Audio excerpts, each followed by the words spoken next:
जी खेलब ना होलिया, पानी अभी काच कलिया, विद्या से सब कह दे हम हो, ऐसे जे मिसबा गोलिया। ए जीजा जी मानम ना, जीजा जी खेलब ना होलिया, पानी अभी काच कलिया, विद्या से सब कह दे हम हो, ऐसे जे मिसबा गोलिया। दिहला कलैया दबाई, दिहले बानी फीच करिया भिड़ाई, छोड़ब ना जबले भीतरे ले जाई, याद जब आई खूबे पर पराई, छोड़ब ना जबले भीतरे ले जाई।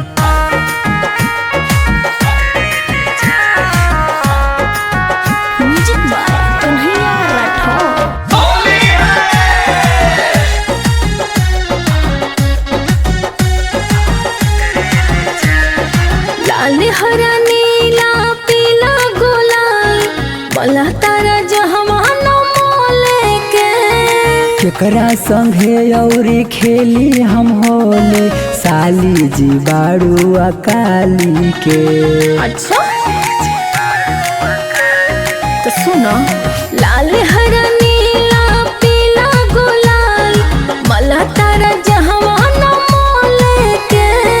केकरा संगे औरी खेली हम होली, साली जी बाड़ू अकाली के। रंग दिला दहिया तिहाई, दिहले बाड़ी पीछ करिया भिड़ाई, छोड़ब ना जबले भीतरे ले जाई, याद जब करबू खूबे पर पराई, छोड़ब ना जबले भीतरे ले जाई।